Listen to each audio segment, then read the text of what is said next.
안녕하세요 여러분, 비탈출 우회전 채널의 홍상현 팀장입니다. 오늘은 개인회생 원금 탕감에 대한 내용으로 영상을 한번 만들어 봤습니다. 사실 개인회생 제일 궁금한 거는 원금 탕감이죠. 뭐 이런 조건 저런 조건, 뭐 금지명령 개시결정 다 좋지만, 그래서 결론은 항상 이거죠. 얼마 탕감되냐, 이게 제일 아마 다들 궁금하신 내용일 겁니다. 애시당초 이 탕감이라고 하는 표현이 과연 개인회생에서 맞는 표현일까요? 사실 개인회생은요, 탕감이라는 표현이 맞지 않아요. 회생의 기본 골자는 내가 누구누구에게 갚아야 될 얼마의 채권이 있는데, 그 채무를 완전하게 다 갚아야 될 책임으로부터 면피를 시켜주는 거예요. 그래서 면책이라고 하는 표현이 있는 거거든요. 다만 내가 예를 들어 1억이라고 하는 누구에게 갚아야 될 채권이 있는데, 이 중에서 법원이 한 3천만 원만 갚으면 면책을 시켜줄게 라고 하는 이 부분에서 그럼 7천만 원만큼 내가 탕감이 됐네 라고 생각을 해서 탕감이라는 표현이 생긴 것 뿐이에요. 애시당초 법원이 탕감을 시켜준 게 아닙니다. 다만 내가 이 채권을 갚아야 될 책임으로부터 면피를 시켜준 것 뿐이죠.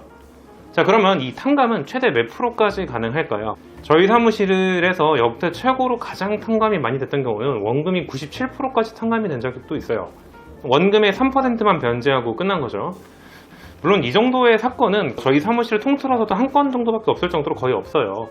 그분은 기초생활수급자의 뭐 여러 가지 경제적으로도 힘들고, 집에 뭐 노모도 계시고, 뭐 건강상의 문제도 있고, 뭐 이런저런 문제가 있어서 그러긴 했는데, 통상적으로는 그래도 변제율이 한 7%에서 10% 정도는 나와야 돼요. 아무리 낮아도.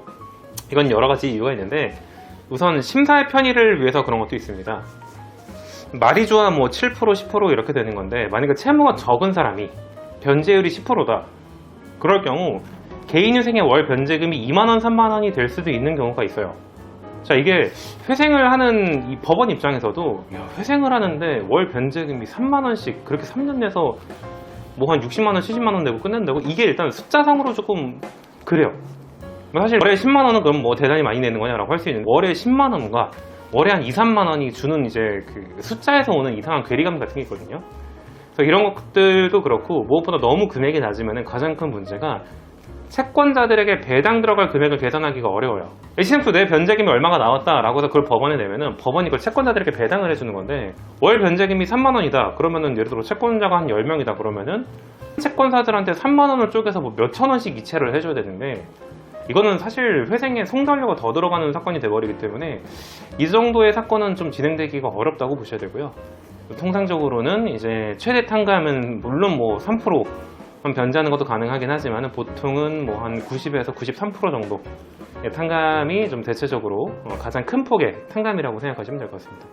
그럼 이제 저희랑 진행하시는 분들도 뭐 다른 사람들 사건 보면은 이렇게까지 탕감이 많이 되는 사건도 있는데, 왜 내 사건은 이렇게 탕감이 많이 안 됐느냐, 이런 질문들을 좀 많이 주세요. 이거는 사실 그 사람과 이 질문을 주신 사건의 함수값이 달라서 그렇습니다. 예를 들어서 소득이 낮거나 아니면 부양가족이 많거나 이런 분들은 상대적으로 탕감이 많이 될 수밖에 없어요. 그러나 그렇다고 해서 그 사람들이 과연 뭐 행복하고 뭐 더 좋은 삶을 살고 나보다 더 좋은 결과냐? 매너 똑같습니다.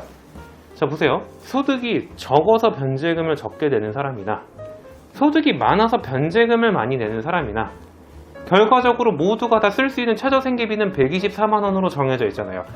물론 2023년도 기준의 최저생계비 기준입니다. 내가 300을 벌어서 한 달에 160 내는 거나, 내가 180을 벌어서 한 달에 56만원 내는 거나, 어차피 내가 한 달에 쓸 수 있는 돈은 동일해요. 다만 그로 인한 결과가 탕감률이 몇십 프로가 차이가 날 수 있다, 이것 뿐이죠. 또 마찬가지로 내가 뭐 부양가족이 있어서 변제금이 낮아지는 경우는요, 실제로 부양가족이 있으면 돈이 많이 들어요. 뭐 지금 혼자 살고 있는 내가, 사실 뭐 저는 지금은 이미 뭐 결혼해서 애들도 있고 이러지만은, 저 혼자 살 때 한 달에 한 30만원이면 솔직히 생활비가 남았거든요. 지금 이 영상 보시는 분들 중에서 남자분들 용돈 받고 사시는 분들, 한 달에 용돈 30만원 받고도 잘 살잖아요. 근데 이제 부양가족이 있고 자녀가 있고 부모가 있고 자녀가 있으면 아무래도 생활비가 훨씬 많이 들어갈 수밖에 없습니다. 그분들이 변제금이 낮아지고 탕감률이 좋아지는 거에 대해서 부러워할 필요가 없어요.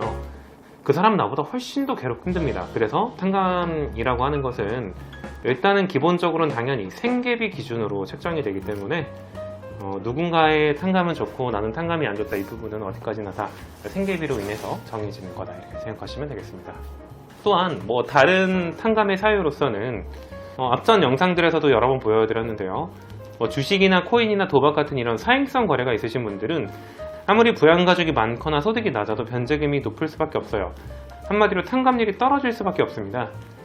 이것은 법원에 있는 판사님이 네가 너의 스스로 너의 오락거리를 위해서 했었던 도박이나 아니면 너의 자산의 영달을 위한 투기로 인해 발생한 채무들을 회생제도를 통해서 이 리스크를 져주면은 이거는 좀 형평성이 어긋나는 것 같으니 그만큼 채권사들한테 손해를 끼친 것 같으니까 조금 더 갚아라, 이런 식으로 탕감률이 좀 떨어지는 경우들도 있어요. 그런 분들은 이제 사실상 소득이 낮거나 이제 부양가족이 많거나 이렇더라도 그만큼 채권자들에게 보존해줘야 되는 돈이 많아서 탕감률이 떨어지게 되는 거죠. 자, 제가 맨 처음에 말씀드린 것처럼 회생이라고 하는 것은 접근법 자체를 조금 달리 가져가실 필요가 있어요. 내가 회생 제도를 통해서 얼마를 탕감받아야 되겠다라고 하는 것보다는 내가 회생 제도 없이 이 채무를 상환해 나갈 수 있느냐부터 먼저 보셔야 돼요. 회생 제도 없이 1억 정도 되는 채무 중에서 내가 얼마를 탕감받아야지라고 하는 것 자체가 이미 본인 프레임에 맞춘 거예요. 내가 회생 제도를 통해서 얼마의 이득을 봐야지, 이것은 마치 이미 본인이 회생이 통과된 사람이라고 생각하는 말도 안 되는 자만입니다. 아직 회생을 알아보는 단계이고 접수조차 하지 않았는데 이미 나는 회생이 다 됐어요. 통과됐고 다만 이제 월 탕감률이나 변제율이 마음에 들지 않아, 이런 식으로 쇼핑하듯이 생각하기에는 이미 본인이 진 채무가 어마어마합니다. 그 채무 내가 대출 받아서 어디 다른 데 기부하셨나요? 딴 데 썼나요?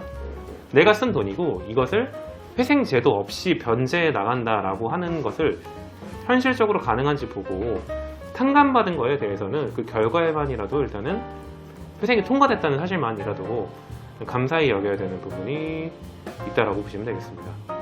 원금 탕감에 대한 부분은 그렇다면 이자는 어떻게 될까요? 우리가 당연히 이자는 무조건 탕감되는 거 아니냐, 이런 식으로 생각하시는 분들이 있는데요.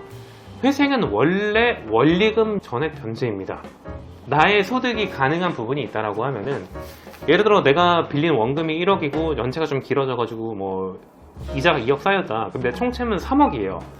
3억을 기준으로 변제를 하는데, 다만 내 소득이 너무 낮아서 도저히 이 변제 기간 동안에 원금조차 다 납입할 수 있는 여력이 안 된다라고 하면 내 소득에서 최저생계비를 제외한 금액만큼 3년을 변제하고 남은 채무로부터 변제할 책임을 면피받는 거죠.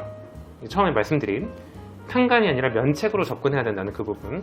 자, 근데 만약에 내 소득이 내가 가지고 있는 채무의 원금을 다 갚고 이자까지 갚을 여력이 되는 사람이라면, 물론 향후 발생할 그 이자에 대해서는 당연히 면책이 아니라 이자가 발생하지 않아요. 왜냐면 개인 회생은 금지든 개시든 어떠한 결정이 나오고 난 이후부터의 연체는 연체로 산정하지 않습니다. 이미 이 회생 제도로 변제하는 것으로 보기 때문에 향후 발생할 이자는 발생하지 않아요. 다만 지금까지 쌓여있는 이 연체 가산 이자에 대해서는 내가 예를 들어 한 달에 3천만 원을 버는 사람이다라고 하면 당연히 3천만 원의 소득으로 충분히 내 원금하고 이자까지 다 낼 수 있는 사람인 거죠. 그런 식의 접근법으로서 이제 이자의 탕감 유무도 달라질 수도 있다는 겁니다. 하지만 기본적으로 우리가 그렇게까지 연체가 길어져서 이자가 2억 이상 쌓였는데 월 소득이 1,000만 원, 2천만 원 되는 사람은 존재할 수 없어요. 이렇게 장기 연체되는 사람들이 그렇게 많은 소득을 버는 것은 불가능하기 때문이죠. 자, 오늘 비탈출 우회전 채널에서는 원금 탕감, 개인회생 탕감에 대한 내용으로 영상을 한번 제작을 해봤습니다. 회생을 선택할 때 기준은 이 사무실의 인지도 여러 가지가 있겠지만, 어찌됐건 내 원금을 가장 많이 탕감시켜줄 사무실은 어딘지 그걸 찾는 게 가장 중요한 거 아닐까요? 저희 비탈출 우회전은 지금까지 10년이 넘는 역사와 경험과 그리고 그에 따른 몇천 건, 거의 6천 건에 육박하는 개시결정권, 면책건들이 있습니다. 그만큼 많은 건들을 진행을 하면서 저희가 원금 탕감을 많이 받을 수 있는 여러 가지 노하우가 있으니까요. 만약에 현재 이제 개인회생을 알아보고 있고 최대한 많은 금액을 탕감받고 싶으신 분들이라면 주저하지 마시고 저희 비탈출 우회전에 한번 회생 상담을 받아보시는 것을 추천드립니다. 오늘 저희 영상이 유익하셨다면 구독과 좋아요, 알람 설정 부탁드리고 다음 시간에도 유익한 영상으로 다시 돌아오도록 하겠습니다. 지금까지 비탈출 우회전 채널의 홍 팀장이었습니다. 감사합니다.